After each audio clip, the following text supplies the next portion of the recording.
Hello, welcome. This is a brief tour of the new Backpack CRM, now known as Sage CRM 5.7. Let's take a look around both some user improvements and some system administrative changes as well. Over the next 20 minutes or so, I hope you get a feel for the way the product is improved. First of all, note on the left-hand side, the menu items now, we've got both a combination of new entities and a new way of using the menu, the latter of which we will see more of later. And right now we'll also talk about some of the new entities called documents and quote when looking at an opportunity. Before I get into that stage, you'll also notice that we're taking a look at the calendar item. We've got some differences in the way the calendar entity is managed as well now, including an improved web pickup that allows you to pick up within the context of the screen a cleaner way of getting to records and people and indeed opportunities. Secondarily, you'll also see that now we have a slightly different interface on both dates and times, so the date now pops out directly underneath the click down. Again, this is a cleaner interface for the end user to work with.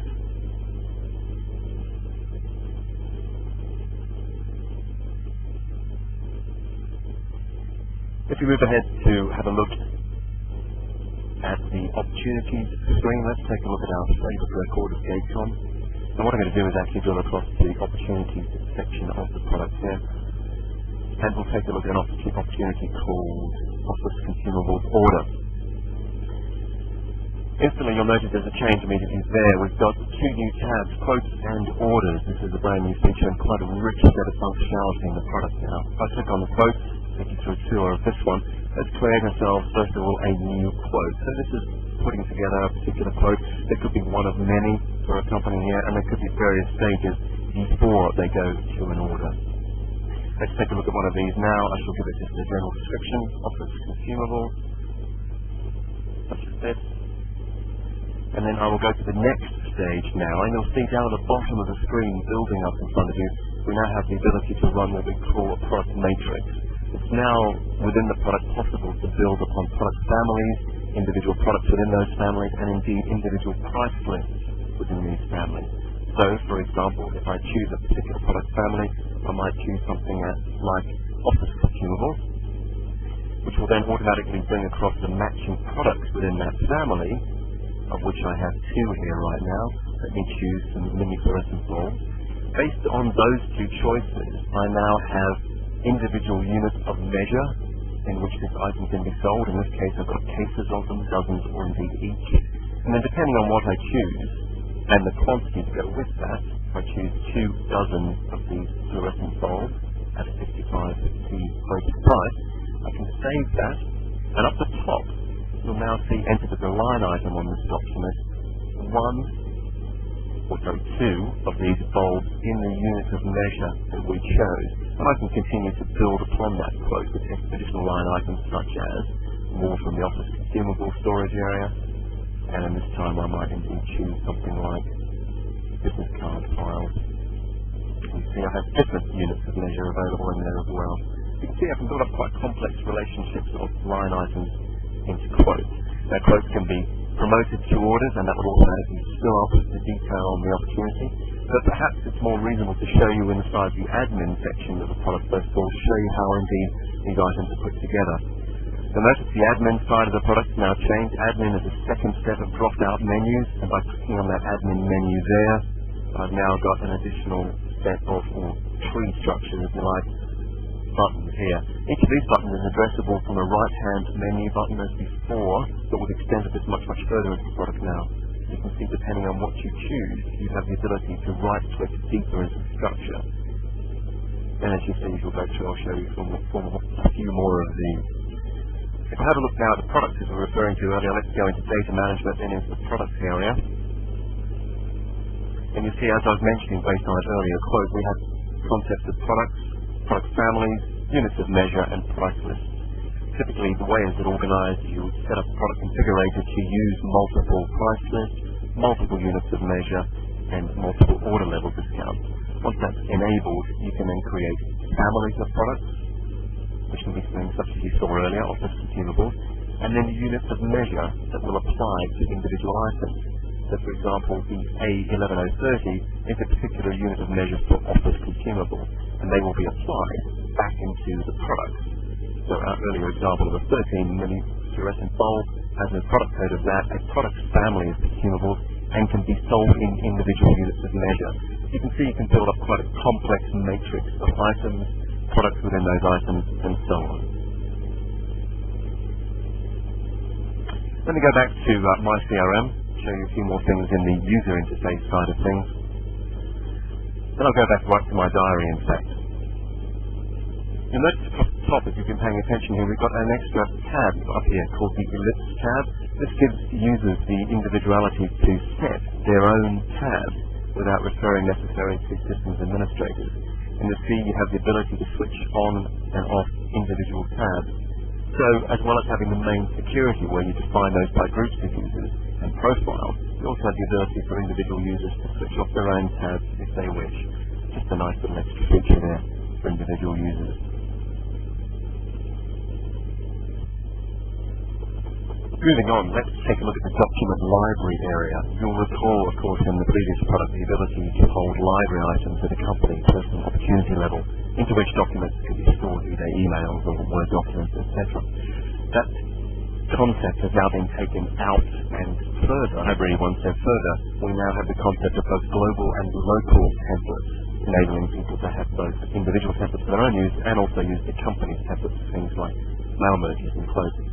If we look at something like that in the context of, say, our company record Gatecom, if I choose Gatecom as a record and then go ahead and create myself a new document, I will be first of all taken to the library area where I get to choose either a global or a local template. So you have the ability there to have your own set, which is quite a nice extension of the document library feature. The same approach is also the case when you're running off emails. You are allowed to not only have attachments, but actually attach emails from the document library. Again, just extending the functionality of that feature of the system. Speaking of extending functionality, one of the nice things I think in the product release now, apart from the configuration, is the ability of taking what we had in marketing, the target list in particular, up here, and extending that out to me as a user. So I'm sure you all recall how target lists actually work.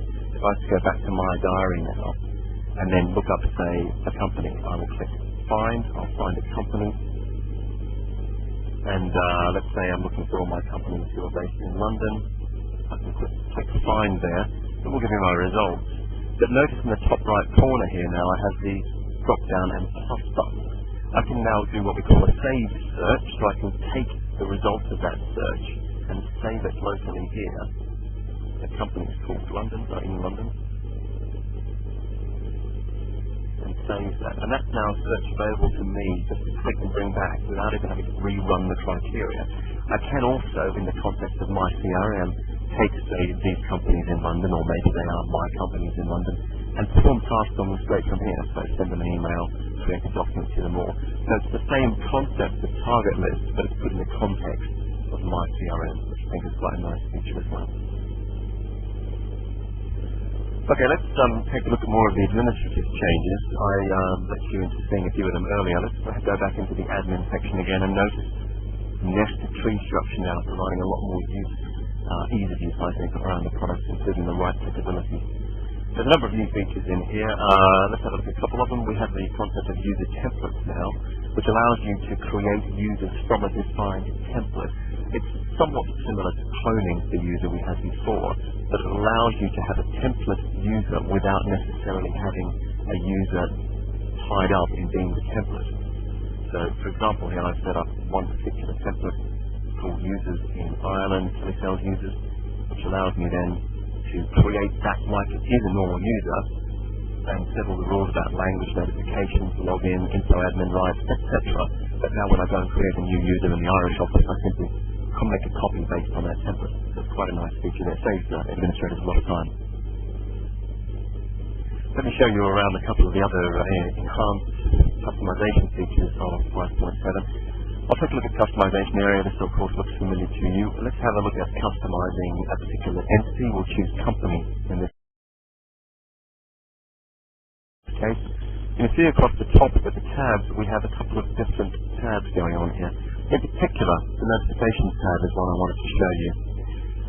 In 5.7, we've taken the concept of notifications and extracted it from the workflow area of the product, and now made notifications available across all the entities of the system. So to give an example of how that might work, let me create you, say, an on-screen notification for the company entity. So what's going on here is we will create some sort of message based on a particular set of rules taking place upon a company entity. Let's imagine, if you will, if you wanted to have the ability of whenever somebody changed the, say, sector definition of a company record, that maybe you as the account manager was notified. So here's an example. So change in sector would be the name of the notification. It would be applied to the company, well, let's see, have we got sector in there? Choose segment, okay, sector, so company segment. What happens now is the program is evaluating the values that will match segments, and shortly it will come back to me and say, okay, you're allowed now to say when the company segment is equal to a value, say distribution, and any other combination of rules, you can then have an on-screen notification into which you can say things such as this. So the notification would read, warning, as an example. I can spell that correctly. This company has changed its sector to, and then the data field name of company sector. So I suppose you would also have in there your company name, and that's fairly easy to do as well. You just go back and choose company name. So you see what we're going on here is we're having a rule of changing segment, and you're evaluating the company entity whenever it equals it for that to be triggered upon. So it's taking the same concept of escalations, as you can see I've not quite filled everything in, taking the same concept of escalations but now making it available right across all the entities in an easier to use fashion. There are a number of other improvements as well, particularly in layout, as I keep saying, but a number of other improvements in the whole workflow approach, including the way it's organized. I could spend a lot of time going through that. I think the best thing to do is to just give you an idea that they are there and spend some time working through them when you receive your release. One very, very important thing I want to cover right now, though, is the change in offline replication, or CRM Solo, as it's known.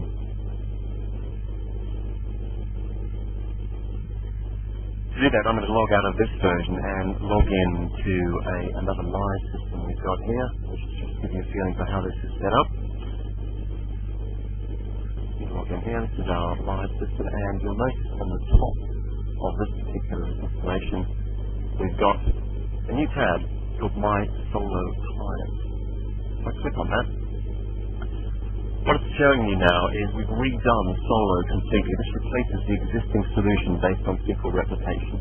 It is now not limited to SQL Server 2000. It will work with Microsoft SQL, Oracle, Sybase, and DB2. It really is quite agnostic in database front. The database used on the client is a customized version of SQLite. Okay? What happens is you define at this particular client level, when you're logged onto a live system, the sort of data you want made available to your Solo client. So it could be, in this case, person or cases or company, and you have the ability to specify exactly what you want to see, and then within each of those, what style of data you would see within it. You have to do that online, and then when you do that, first time you install the Solo client, this will download the entire application as a very lightweight application and install it upon your Solo client.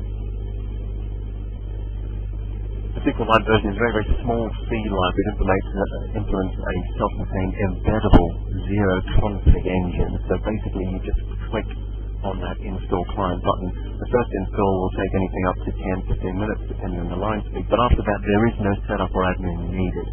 A complete database is stored in a single disk file, and it will support databases up to 2 terabytes in size, so even the largest customers should have a problem with this.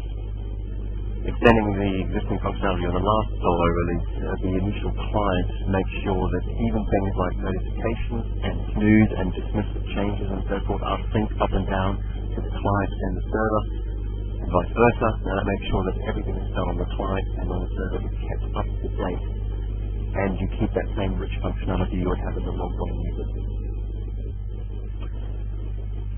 I think you can see there's quite a good depth of new user and system admin functionality we've got in the new release. The new Solo is a fantastic product, much more reliable, much easier to install and maintain. The new breakout of the admin into tree and sub-tree structures makes user administration and indeed technical administration much richer. You've got much better web picking. There's a cleaner interface design on both date find and appointment creation screen. And indeed, the entire product configuration tool extends the functionality of the product a great distance, particularly appealing to people who run multiple price lists, multiple currencies, multiple product families. Fantastic new addition to the product. There is an awful lot more contained as well, including new applications and new management of views, new management of field types called Search Select, and indeed the entire web services interface has been opened up a substantial amount, which allows you to access and put and get data to and from the system in all sorts of new ways. I'd encourage you to have a look around the entire product when it's delivered to you. And of course, not surprisingly, we will be running upgrade training very shortly after the product is released. So that's a brief overview of some of the new features. There are a lot more, but I just want to give you a taster for what was there. You're of course welcome to give me any questions via email, david.beard@sage.com. And as I mentioned, full new release training for partners will be forthcoming. So keep your eye on that. And do have a look around the new product. I think you'll find it's an exceptionally good release. Thank you.